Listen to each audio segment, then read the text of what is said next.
¿Tú te llamas Fernando? No, José Orlando. José Orlando Pradenas. Pradena. ¿Cuál es tu otro apellido? Paredes. Paredes. Bueno, nos encontramos con otro entrevistado acá en Radio San Ramón, que nos va a contar parte de lo que es la historia de la población La Bandera. ¿Cuál es su nombre?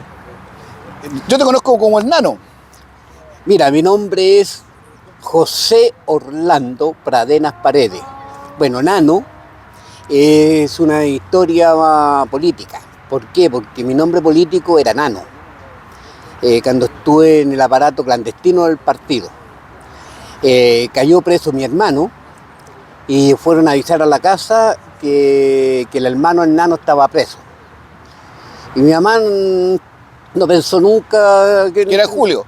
Claro, nos dijo, no, pues aquí no vivía el Nano, aquí vivía el José, el Conejo, porque así como cabro chico, porque tenía los dientes medio parecidos, medio salido, era el Conejo. Pero mi mamá nunca pensó que yo me llamaba Nano. Y salí como de ahí vi el Nano y después todo el mundo empezó a decirme Nano, mi mamá empezó, todo ya era el Nano y ya cuando ya me hice público como dirigente sindical, el Pradena y después, el Nano Pradena. Y quedé como Nano Pradena y hasta el día de hoy, hasta yo me creo mi nombre Nano Pradena y muchas veces me preguntan ¿cómo te llamas? Nano Pradena en las cosas legales. Y después vuelvo a decir, no, en realidad mi nombre es José Orlando, así que eso. Y Orlando segundo nombre, o sea, José Sí. debería decirte el Pepe. Pepe. El Pepe, bueno, el Pepe Pradena. Sí. Paredes. Oye, un poco la entrevista para los pobladores, para los auditores de Radio San Ramón, tiene que ver para que nos cuente un poco la historia, José, Orlando, Dime Nano, no. o Nano, Nano, ya sí. Que nos cuente un poco la historia de la población y cómo llegaste tú, en qué año, a qué sector de la población La Bandera. Mira, nosotros llegamos yo estaba aproximadamente haber tenido unos 9 años cuando llegué a la población. Nosotros veníamos de otra población que era la 6 de Mayo, que queda alrededor de la Paulo de Roca, la Pintana, que es ahora lo que es la calle Los Martínez. Ya. Por ese sector vivíamos nosotros. Y mi papá, por casualidad, fue a ver a unos familiares a Puente Alto y se encuentra en el diario Puente Antino, el diario que salía el nombre de mi mamá, que había designado a un sitio, por Corby. Porque mi mamá nunca participó en lo que significó, pongamos, los comités de allegados. Así que nosotros llegamos a la manzana 35, porque de tiempo era por manzana. Sí, entonces tu mamá tenía una libreta Corby. Libreta Corby. Y salió publicada como beneficiada, como los listados hoy día cuando Claro. salen los de Servio. Debe ser. Ya. Así que ahí llegamos acá. Y mi papá trabajaba justamente aquí en la población, ya estaban construyendo lo que era el alcantarillado para hacer el agua potable. En esta época estaban poniendo recién los tubos, una cosa así. Y a mi papá le gustó el sector porque como era cerquita de donde estaba trabajando, mi papá era cantarillero, mi papá fue dirigente del sindicato de cantarilleros también. Ya. Y militante del Partido Socialista, mi papá en esa época. Lindo partido. Bueno, llegó y nos encontramos cuál era la manzana 35, sitio 15, hasta el día de hoy me acuerdo de eso. Y era difícil llegar a la población, entrar a la población, porque se entraba por el paradero 25, que había una comisaría ahí en el 25, y la calle, lo que es ahora Américo Vespucio, era como una calle angosta y que se llamaba Manuel Rodríguez. Ese nombre tenía la calle, que ahora ya es ancha y todo, se llama Américo Vespucio. Y acá, justamente donde estoy haciendo la entrevista, estaba un establo, que estaba la lechería y todo, y por aquí nosotros entrábamos, veníamos y había un canal que atravesábamos el canal y llegábamos a la lechería y cruzábamos hacia la población. Bueno, era difícil porque no teníamos agua, porque no había nada de agua. Y el agua que había que ir a buscarlo, teníamos que ir a buscarlo a las 3 copas, que ahora queda una sola, pero eran las 2 copas que estaban ahí en Américo Vespucio. Y ahí íbamos a buscar agua aquí y a veces llegaban los bomberos a dejarnos agua. Y ahí salíamos todos con los bardes, porque en ese tiempo eran bardes, no eran no había los bidones ni nada, eran baldes, y ahí llenábamos los baldes y teníamos agua potable para bañarnos, y después ya al mes o 2 meses después ya había un tubo, una cañería de PVC, que pusieron cañería ahí para sacar agua, pero ahí había que levantarse a las 4 de la mañana para poder llenar el balde porque llegaban gotitas y gotitas, porque la presión no era lo suficiente. Y ahí se juntaban a hacer vida social mientras No, éramos cabros chicos, así que ahí los vecinos, éramos todos los vecinos, los conocíamos nomás y así. Y no teníamos luz tampoco. De ahí se empezaron a organizar los comités, porque ellos ya venían organizados los comités, venían de 4, 6 o 7 manzanas, y ellos empezaron a organizarse y empezaron a juntar plata para tirar cable. Y tirábamos cable para acá a la calle Manuel Rodríguez, que se llamaba, que era la única calle que había que tenía luz, y de ahí tirábamos luz para allá, pero es que la luz no alcanzaba a llegar a nada, pues si llegábamos a una pequeña ampolletita que... Había que haber tensión, porque está lejos para allá. Claro, y más encima la cantidad de gente que se colgaba esa pura línea no era lo suficiente, así que no había luz, mejor dicho, y de lo que más teníamos eran las velas y los chonchones. Chonchones era 2 tarros a carburo, que le echábamos un poco de agua bien cerrado con alambre y se le prendía, y eso era la iluminación que había en ese tiempo, que ahora por ningún motivo no usar el carburo porque explota y es peligroso, pero en esa época estaba todo permitido. Así que así llegamos a la población nosotros. ¿Hiciste alguna vez explotar el tarro de café con carburo, no? Sí. No, pero después cuando ya era más grande. Más grande. Más grande. Sí, pero así, ¿a los cuántos años llegaste? Yo llegué a los 9 años. 9 años. Claro. Ya, la población, toda donde estaba haciendo la entrevista, todo esto era aquí, como digo, era el establo, y la población recién empezaba desde Goicolea para allá. Oye, aquí estaba el establo, aquí donde estamos sentados ahora. Aquí estaba el establo. O sea, aquí habían vacas. Habían vacas y habían unos pinos. Ya. Grandes, unos pinos grandes, y que llegaba gente a cortar, en tiempo de Navidad llegaban a cortar el pino para salir a vender, porque en ese tiempo se usaba el pino natural para la Navidad. Para hacer los arbolitos de Pascua. No, bueno, ahora es todo artificial, pero en ese tiempo se usaba eso, y ahora es ilegal usamos andar cortando los pinos. Sí, pero en ese tiempo era la tradición. Era la tradición. Oye, me hablabas un poco de cómo se fueron llegando en distintas fechas los distintos sectores, y tú te acuerdas más o menos cómo se llamaban incluso las manzanas y los distintos comités. Sí, bueno, pongamos todo el sector de Alpatacar, hasta el sector hasta llegar a Avenida Vicuña Maquena, excepto nosotros, estaba lo que era el comité las Brisas, así se llamaba Brisa. ¿Por qué? Porque pertenecían a un club deportivo que eran de acá de San Ramón, que la calle Brisa, que está en San Ramón, ahí se formó el comité, se llamaba Las Brisas. De Vicuña Maquena hacia el sur, también 4 o 5 manzanas, justamente el sector donde estabas viviendo tú, se llamaba Gabriela Mistral. Y así diferentes comités que fueron llegando. Y bueno, así fue naciendo la población. Yeah. Al tiempo después, en el año 70, por ahí, no me acuerdo bien la fecha, apareció la 26 de enero. Bueno, el campamento 26 de enero llegó después que la población estaba organizada.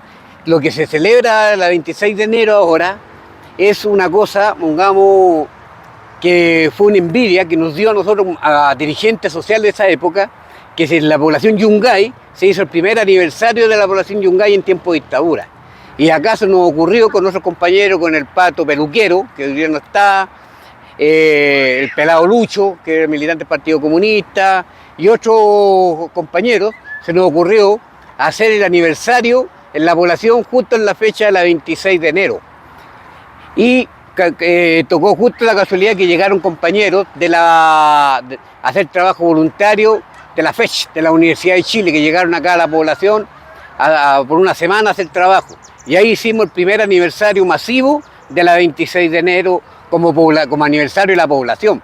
Pero no es que la población haya nacido el día 26 de enero, fue donde nos juntamos para poder hacer el aniversario de la población, y le pusimos 26 de enero porque era la fecha que, pongamos, había un consenso que nos dio. Eso es. Venancio Leiva con San Francisco, eso fue allá nació la toma la 26 de enero, no nació aquí en La Bandera. Fue que llegaron acá y llegaron divididos. Llegó el primer sector, llegaron todos de Cerro Negro hasta La Bandera, después de Almirante La Torre, como 3 o 4 manzanas más allá, y después el resto fue llegado al cuarto. Así que la 26 de enero llegó dividida acá a La Bandera. La 26 de enero no se hizo aquí en La Bandera. El campamento 26 de enero fue en el año 69 y se hizo donde está ahora lo que es la calle San Francisco con Venancio Leiva. Era un potrero que había ahí. Y ahí se hizo la toma la 26 de enero. Y con todas las movilizaciones, las marchas que se hicieron, que hacia Corvi, se ganaron y ahí fueron destruidos la 26 de enero y la dividieron. La dividieron en 3 sectores y estaban dirigidos por líderes. El primer sector, pongamos, toda la toma, pongamos, era el líder Víctor Toro. Pero Víctor Toro pasó después a ser parte de la Dirección Nacional del MIR y se fue y dejó a cargo, no dejó a cargo, salieron otros líderes a cargo, que fue Contrado, a cargo de todo lo que era el sector, este primer sector y tercero, que era el que coordinaba, y para el cuarto estaba la compañera Pelusa. Pero después estaba la coordinación, pero quedaron personas a cargo de como líderes, pongamos, del parte de la 26 de enero. Y así nació la 26 de enero, no es que la 26 de enero se haya fundado aquí en La Bandera. Ya, se fundó afuera y llegaron acá. Claro, ya designado a los sitios. Ya. Qué importante. Oye, ¿cómo se vivió en ese tiempo? Tú eras niño de todas formas, pero ¿cómo se vivía en ese tiempo la vida? ¿Cómo era la vida acá, enano? ¿Cómo jugaban? Mira, yo llegué a estudiar a un colegio que está en la calle Riquelme, con Aurora de Chile, por ahí, no está el colegio ahora, el grandote, que no me acuerdo cómo se llama. En la Nihue. En la Nihue. Ese se llamaba el colegio 111, que me acuerdo y llegábamos ahí. Era unas salas de tabla y no había mesa ni silla, pues cada uno llegaba con una mesita, llegábamos con unas sillas de madera, pongamos banca que se llamaba en ese tiempo, llegábamos ahí y lo ocupábamos ahí como para hacer las clases. Y así sí. Me acuerdo que íbamos a estudiar ahí, pues. Y habían profesores con clase social que nos enseñaban, también nos fueron enseñando, pongamos, todo lo que fue el trabajo, pongamos, matemática, castellano, pero también nos fueron enseñando la formación social, de qué es lo que éramos nosotros, pobladores, que nos fueron enseñando todo lo que fue el movimiento sindical, el movimiento pobladores, y fueron entregando, pongamos, lo que era la educación de clase. Qué interesante. Oye, un poquito más adelante, una vez ya instalada la población en distintos sectores, ¿cómo se fue formando esto, la historia un poco del policlínico, de las calles? Además, no sé si te acuerdas los nombres de la calle, porque Almirante La Torre no se llamaba Almirante La Torre. Claro. Mira, la toma de, pongamos, el policlínico de La Bandera nació por una lucha que se dio, que primero fue en el tiempo de Frei, que donde está la comisaría ahora, los pobladores de la 26 de enero, porque fueron ellos los que organizaron, se tomaron el retén, exigiendo que se hiciera ahí el policlínico, porque era más importante un policlínico que tener a Carabineros acá en la población. Porque mucho más importante es la salud que la represión y cuidarnos, porque la organización que había en ese tiempo se daba para que los pobladores se organizaran, porque estábamos todos organizados. Se tomó eso, vino Grupo Móvil, que en ese tiempo se llamaba Grupo Móvil, fue muy fuerte la represión y cuestiones, la gente la 26 de enero arrancaron para acá, para el primer sector donde estaban, y ahí se organizó y todo.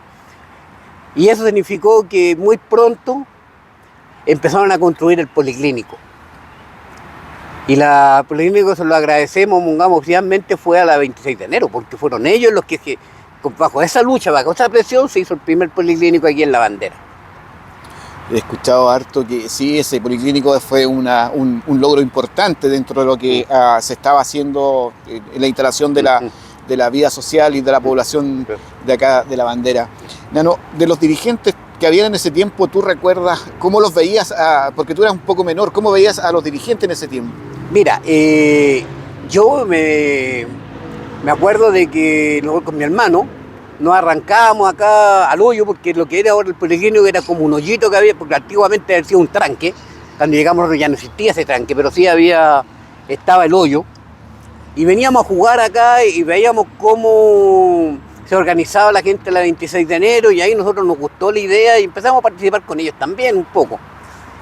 Porque se daba la organización y venía gente de la universidad a visitarnos y nos enseñaban tipo de organizaciones, pues organizar a los jóvenes, a los niños, jugábamos, como éramos niños éramos niños, pongamos, porque 11, 12 años en ese tiempo era niño, no es como ahora que ya tienen otra mentalidad, son más despiertos. En ese tiempo éramos más cerrados, todavía no creíamos mucho en lo que los niños ahora creen, que todo lo que es la libertad. No, claro. Y eso, hasta cuando llegó el golpe. De eso, ¿dónde estabas tú el día del golpe, Nano?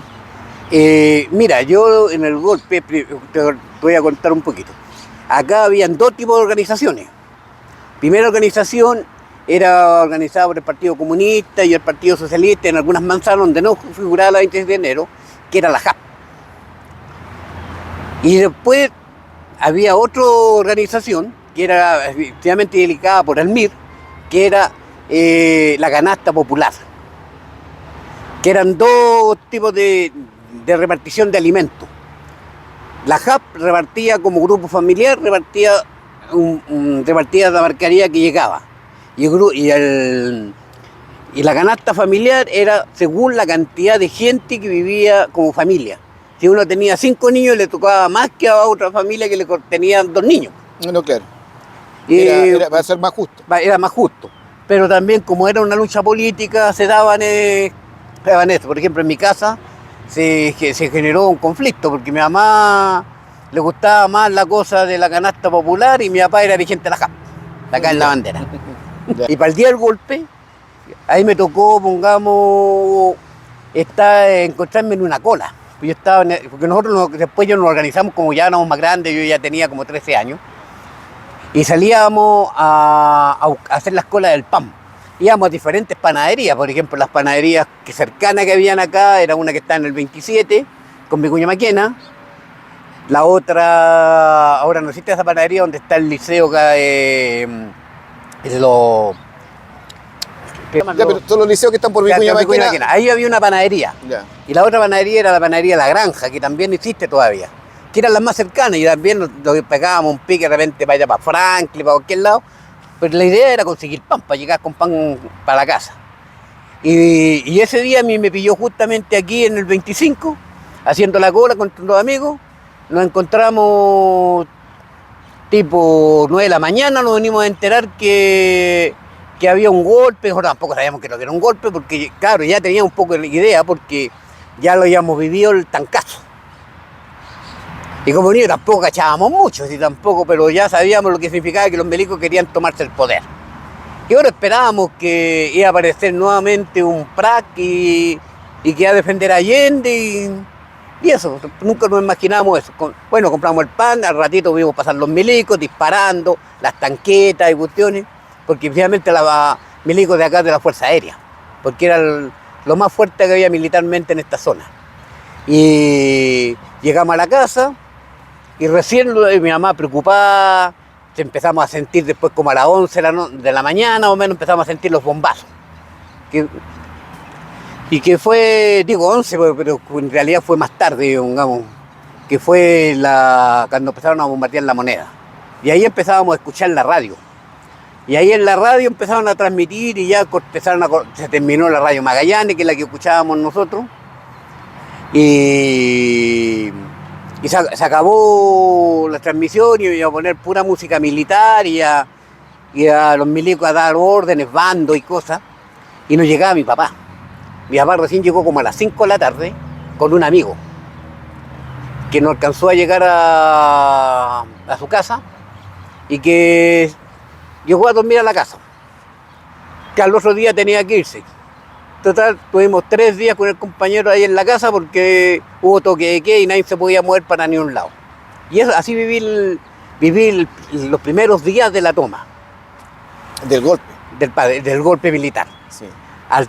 Como a las 2 o 3 semanas, ya después del 18 de septiembre, no me acuerdo la fecha exacta, mi papá ya había vuelto a trabajar, ya de cuestiones, y de repente mi papá a las 6 de la mañana, porque las casas de nosotros eran puras chozas nomás, de madera, con fonola. Acá había que ser un poquito más nate para tener un pizarreño, pues era pura fonola. Y nos encontramos con la bulla de las tanquetas. Mi papá dijo, oye, están rodeando las tanquetas a la población y no nos dejan salir. Volvimos ahí mi papá nos levantó a todos, dijo, ya tranquilo, no se asusten. Y hay que empezar a quemar los libros. Ahí mi mamá empezó a quemar libros de Pablo Neruda, de Allende, porque en ese tiempo yo creo que eran muy pocas las casas que no tenían libros, porque casi todos teníamos libros para leer, porque que era la forma que pongamos con que nos educábamos, el libro de la Quemantuc, que era principalmente, mi papá siempre llegaba con libros y cuestiones y nos obligaba a leer. Así que empezamos a quemar los libros y cuestiones y a tirarlo al baño, que en ese tiempo todos teníamos baños pozos, no sentía alcantarillado. Y ahí tiramos los pozos, ya como a las 8:30 de la mañana aparecieron los milicos por todos lados, que todos los mayores de 13 años salieran a la calle con las manos arriba. Bueno, a mí también me tocó salir, ya tenía 13 años, salí a la calle y perdóneme que esta weá me... Ya. Salimos a la calle y de ahí nos pusieron las manos en la nuca, en trote, con milicos trotando con nosotros y nos trajeron a este lado. Pero antes, miré yo el espacio, antes todo lo que era, estaban construyendo estos edificios. Ya habían casas entregadas, ya digamos, departamentos entregados, que se llamaba Carlos Cortés. Carlos Cortés fue un ministro de Allende, que me parece que fue el ministro de Vivienda, y por eso se tenía ese homenaje, Carlos Cortés. Supe que este alcalde en un momento quiso cambiar el nombre, pero los concejales no le aguantaron, porque en realidad a los milicos se les fue, pero sí al alcalde que tenemos actual quería ya cambiar este nombre. Y por eso se llama Carlos Cortés. Y aquí, bueno, aquí nos tuvimos todo el día, pongamos, en fila, se paseaban los milicos, se llevaron presos, yo creo, una cantidad enorme de hombres, de mujeres.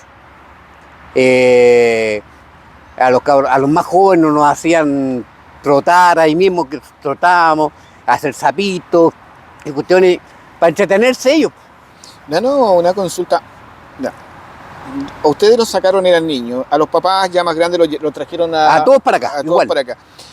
¿Para dónde? Y después los mandaron a todos para la casa y hubo un cierto número de personas que una gran cantidad. Que se fueron detenidos. ¿Y esos detenidos dónde fueron? Bueno, fueron repartidos a los regimientos. Y de los regimientos fueron distribuidos. Por ejemplo, acá líderes de acá que yo me he enterado, fueron repartidos, por ejemplo, a lo que es, pongamos, acá en departamental, 3 Álamos, 3 y 4 Álamos, que eran las 2 cárceles que ahora actualmente siguen siendo cárceles, pero de menores. Y ahí se llevaron, por ejemplo, a Contrao, a Víctor Toro, a muchos líderes del Partido Comunista, y todos se los llevaron ahí. Otros pasaron a La Fache, otros pasaron para Chena, y lo distribuyeron la suerte, que tuvieron, se fueron destruidos. Según el camión que llegaba, digamos. Y mucha gente no llegó, cosa que todavía hemos estado averiguando para dónde, si se fueron exiliados o siguen siendo desaparecidos, porque muchas familias con el miedo nunca contaron nada. Hasta el día de hoy hay gente que todavía no cuenta por sus familiares, que recién se está como descubriendo e investigando, pongamos, si realmente cuánto gente tenía desaparecida tenemos acá en la zona, porque antiguamente no era San Ramón, era La Granja. Ya. Era La Pintana, la Granja y San Ramón en una sola comuna y se llamaba La Granja. Sí, claro. Esa grande. Claro. Después, de contarte un poco, ir avanzando, después como a los pocos meses, ya estaba estudiando ese día yo ahí en el colegio ese, y vimos que los milicos tenían rodeado el cuarto sector. La bandera fue allanada 2 veces. O sea, el cuarto fue al que más duro le dieron. Motivo era porque precisamente todavía estaban funcionando gente de Ermira ahí, cuestión, y ese fue uno de los motivos que se daba, pero más allá no te lo puedo asegurar cuál fue el motivo exacto, que por qué el cuarto sector fue 2 veces allanado.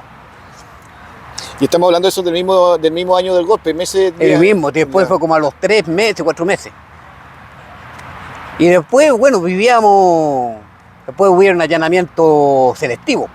Por ejemplo, supimos después que hubieron muchas casas ratoneras acá. Por ejemplo, la familia Castillo, que eran realmente dirigentes activos también de la 26 de enero, sirvió como ratonera para buscar a los familiares y cuestiones. Ahí estaba funcionando, ahí pasaban la noche entera, gente secuestrada ahí, esperando que llegaran los familiares para poder ser ya detenidos.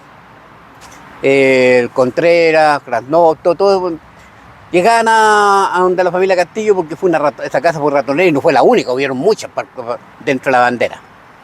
Explícame un poco cómo es eso, ¿qué es una casa ratonera? Mira, la ratonera era una casa donde vivían las familias tranquilamente, llegaban a allanar los milicos, del servicio de inteligencia que tenía, que era la DINA en esa época, y ellos se quedaban ahí y hacían como vida normal. La familia no salía para afuera, pero te vivían así como vida normal nomás, así, esperando que llegaran los familiares, pongamos a quien andaban buscando, que llegaran a la casa para ya tomar los detenidos. Pero los que estaban ahí estaban detenidos porque no podían hacer nada, porque si estaban los milicos ahí mismo. Secuestrados dentro de su propia casa. En su propia casa. Eso se llama ratonera. Ya. ¿Esos casos se dieron mucho en la bandera? Sí, hubieron varias. Yo te nombro una, pero yo sé que hubieron muchas. Por ejemplo, la familia Silva también, que también sirvió como casa ratonera. Para el cuarto yo sé que hubieron casas también. Acá en el tercer no tanto, pero en el cuarto y en el segundo también supe que una familia, pero todavía no me acuerdo el nombre de esa familia, que también sirvió como casa ratonera. Nano, en esta época ya de resistencia, de alguna forma, cuando ocurre toda esta violencia del dictador, de lo que son las dictaduras, la resistencia, ¿cómo se fue generando acá? Porque tú en algún momento también ingresaste también a la resistencia. Mira, todo se dio muy poco. Obviamente partimos un poco con las comunidades cristianas. Que sirvieron. Porque, al alero de ellos, fuimos creando centros juveniles, centros culturales y cosas así, pero muy poco a la alera de las comunidades cristianas con un trabajo social, que llegaron curas con un compromiso social, precisamente extranjero. Acá llegaron 2 monjas, que son hitos de acá de la bandera, que a los más viejos los podemos recordar, que es la Ita y la Carla. La Ita y la Carla eran unas monjas que crearon mucho trabajo social en la zona, creando, comités de mujeres, a aprender a tejer, a crear, maneras de que la gente empezara a aprender el tipo de organización, porque en ese tiempo estaba prohibido hasta juntarse de a 3. Yeah. Y había que, perder ese miedo. Y se creó esas monjas y cuestiones. Esas monjas, ellas después fueron trasladadas del país, se fueron a El Salvador, y en El Salvador fueron asesinadas. Eran unas monjas muy comprometidas con la lucha de clase. También llegaron curas acá, que podemos olvidar, el cura Claudio, el cura Andrés, que también bajo el alero de ellos, también se fue creando organización.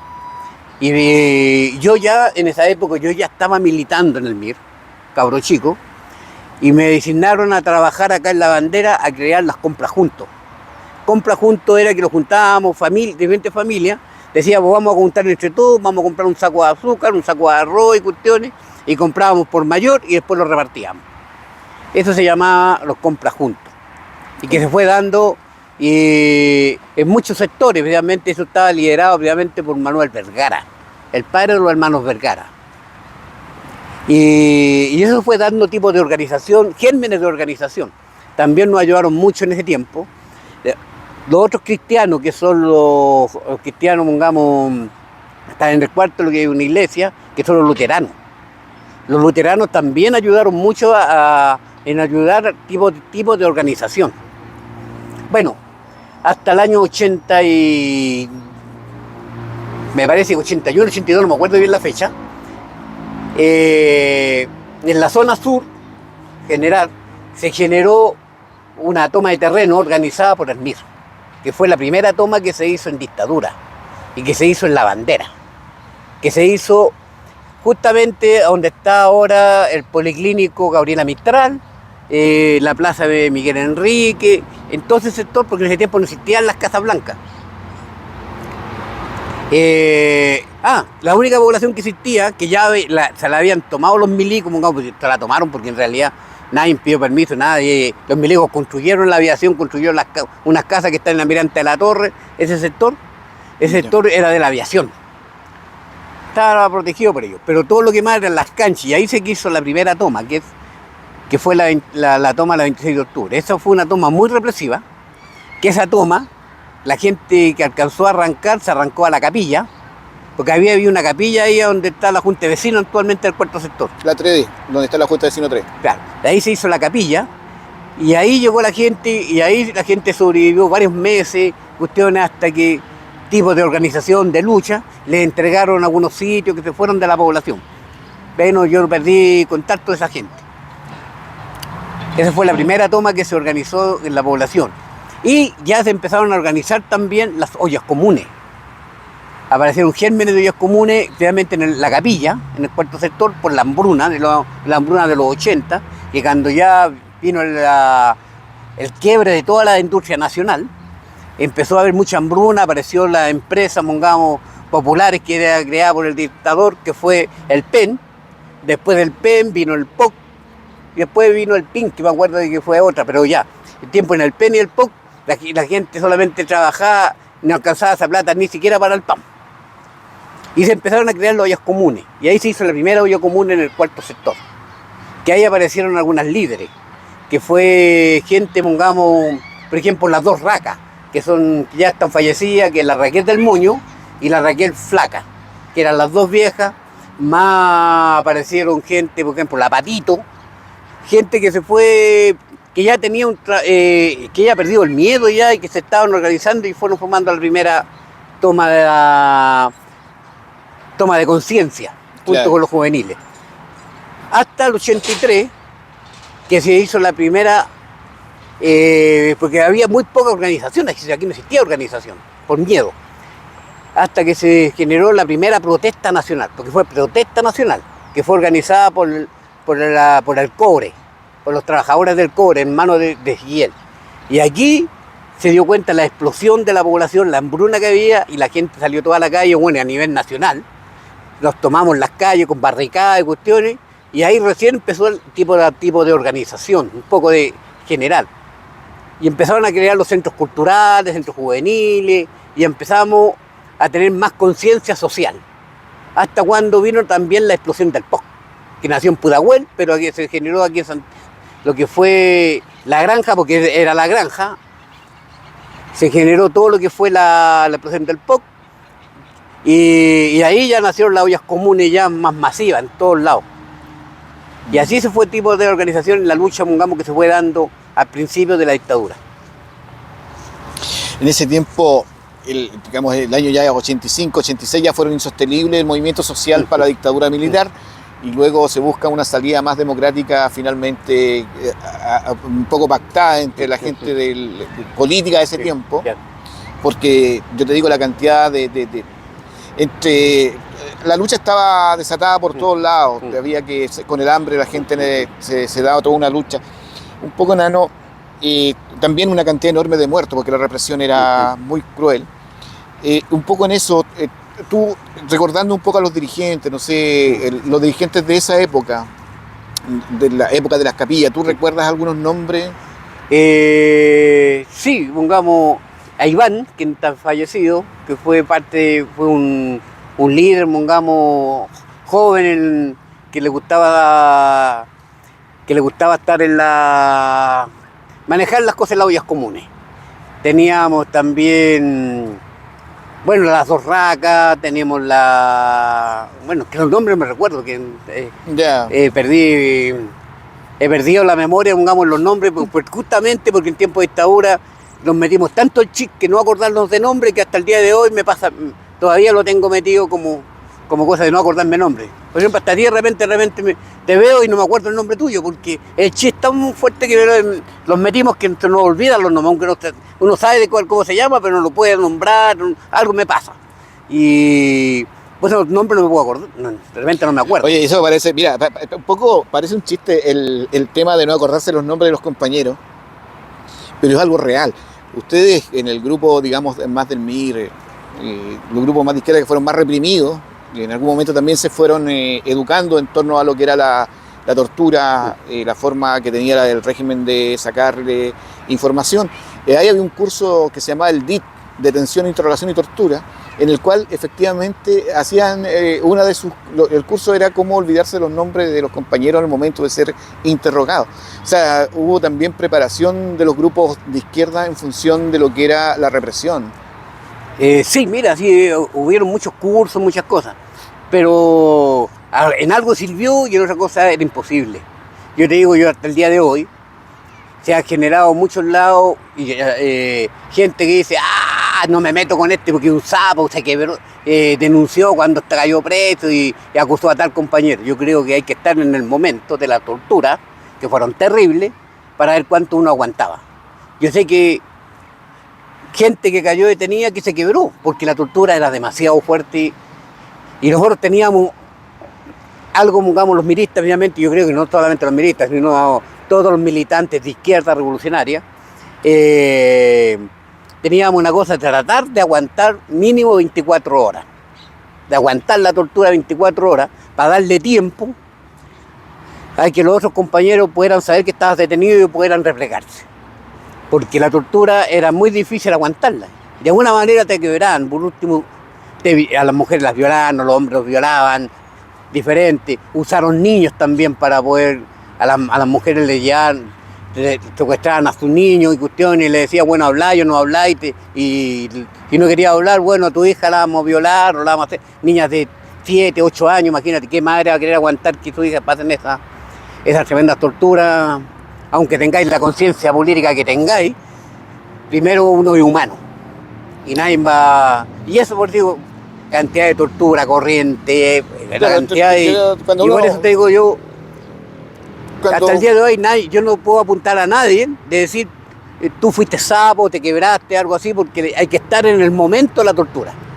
Y el que no la vivió, mejor que se calle. No, claro, de todas formas yo creo que cuando uno piensa hoy día en las noticias y ve los crímenes atroces que se cometen estos movimientos que vienen del extranjero y en Chile, que le llaman Tren de Aragua y otros, la dictadura militar hizo ese tipo de acciones contra su población en Chile en los tiempos que estuvieron. Y no en contra de la delincuencia, sino que fue en contra de la gente que verdaderamente se organizaba. Sí. Porque, Nano, para que ya vamos terminando un poquito esta entrevista, para justamente contigo hacer que lamentablemente hoy día, y esto ya parte de la historia, somos todos, la gente que lucha pasó a ser la mala, porque la televisión y los medios de comunicación nos muestran así. Los niños que se queman en el INBA hace poquitos días son los malos, los que van a luchar al centro son los malos, los que tuvieron estallido social son los malos. Sin embargo, está intacta la FP, la educación pagada, la salud, la ISAPRE, todas las empresas que ellos tienen, no se ha cambiado, el agua sigue privada, no tenemos derecho a nada, no hemos avanzado nada. Sin embargo, los malos somos nosotros y somos los más reprimidos y seguimos siendo reprimidos de una forma u otra en la sociedad. Viendo toda esta realidad, Nano, ¿cuál es tu mensaje a esta altura para la sociedad actual? Cuando estos niños de alguna forma, uno lo dice, los políticos de hoy día que tratan de hacer política pero están metidos más en la farándula que en la realidad social. ¿Cuál es tu mensaje para ir terminando ya la entrevista? Mira, aquí hay que verse los tipos de poderes que existen aquí en Chile. Uno conoce el poder judicial, el poder legislativo y el poder político. Pero existen otros poderes que no los nombran y que son mucho más importantes que lo que se están viviendo, que es el poder de la prensa. Es el que maneja ese poder, maneja la mente del ser humano. Tú ves que la prensa, como de alguna manera tiene comido todo lo que es, pongamos, el apoyo a lo que es el capital. Que te va a meter farándula, y el resto es darte. Todo el que lucha ya es un delincuente, porque está atacando su bolsillo, de los poderosos.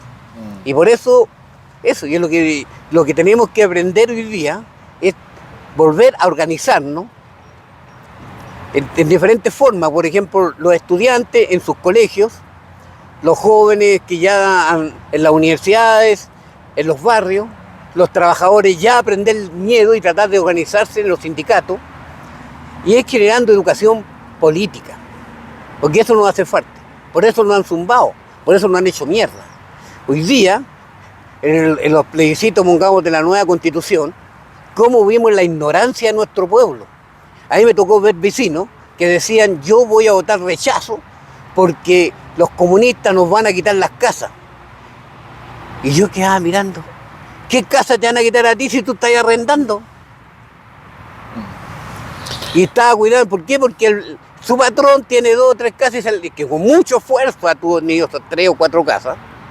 El esfuerzo que ha tenido, que ha sido explotar a él mismo como trabajador para tener esas 3 casas, y él vive siendo allegado. Veíamos la cosa de la salud y todo. Por eso te digo, el mensaje que hay que hacer, que la gente vuelva a perder el miedo y aprenda a organizarse. Sí, Nano.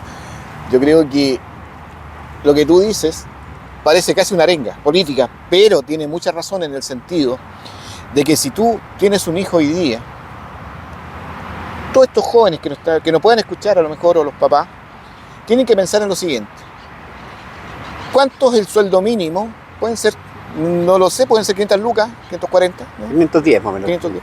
Bueno, lo que sea. ¿Cuánto cuesta una casa hoy día? Ninguna casa cuesta menos de 100 millones de pesos. Sí. El auto está por sobre los 10 millones. O sea, la educación, ninguna carrera, no da las que esas que a los que nos dan opciones a los chicos para que vayan a estudiar, que le dan un título y después no encuentran pega en ninguna parte, que han inventado una cantidad de CFT, cuestiones técnicas que el Estado le ayuda a pagar esa carrera, que no le van a encontrar pega en ningún lado. Entonces, si ganan un sueldo mínimo, la casa cuesta 100 millones de pesos, o sea, obviamente están muy lejos de lograr ese objetivo. O sea, los chicos que vienen para adelante no van a tener derecho a la vivienda, porque que cada vez se hace más difícil obtenerla. Entrar en el registro social de hogares para postular cuesta mucho. O sea, vamos un poco a lo que es la explosión inmobiliaria que ha ocurrido en todos los países del mundo, donde las casas llegan a costar, hoy día cuestan 100. Pero le aseguro yo que estas casas van a llegar a costar 500 millones de pesos en un decenio más. Entonces es imposible que nuestra gente pueda tener. Entonces por eso es importante lo que tú planteas, casi como una arenga, porque eso es lo que hay que educar a la juventud y que se organice. Eso, Nano, un poco para que te vayas despidiendo, un mensaje para la población lavandera, que en la cual has vivido toda tu vida. Mira, yo a la población, especialmente a los pobladores, a mis vecinos, les pido que abran los ojos. Que no porque el joven, el poblador, sale a la calle en batucada o diferentes maneras de trabajar, están metidos los traficantes. Yo creo que el traficante le interesa, el verdadero traficante le interesa de que el pueblo sea un pueblo ignorante. Y creo que se saquen de la mente que nosotros todos los que somos organizados, que estamos luchando, somos traficantes, porque hoy día el que nos está gobernando en nuestra municipalidad, si nosotros estamos con él o no estamos con él, somos traficantes. Todos los que están en él son muy buenos, son los pobladores, son los que están luchando por la población. Y los que estamos en oposición a él somos traficantes, somos los delincuentes, somos eso. Yo creo que eso no es verdad. Yo creo que tenemos que perder el miedo y que si llega a futuro tener una alcaldesa, un alcalde, que sepa defender lo que es la población y hacerla crecer. Hoy día la población está siendo cuestionada a nivel nacional porque cualquier poblador que llegue a conseguir con su currículum buscar una pega, le da miedo decir soy de San Ramón porque va a ser acusado, usted viene de la comuna de los traficantes. Porque esto ha hecho el señor alcalde y yo creo que realmente nos llega a dar miedo. ¿Qué les espera a nuestros hijos? Pongamos un futuro cuando salgan a buscar trabajo. Eso. Muchas gracias. Esa ha sido la entrevista hoy día a José Orlando Pradenas Paredes. Y nos encontramos en otra entrevista en la Radio San Ramón y agradecemos su sintonía. Muchas gracias. Nos vemos.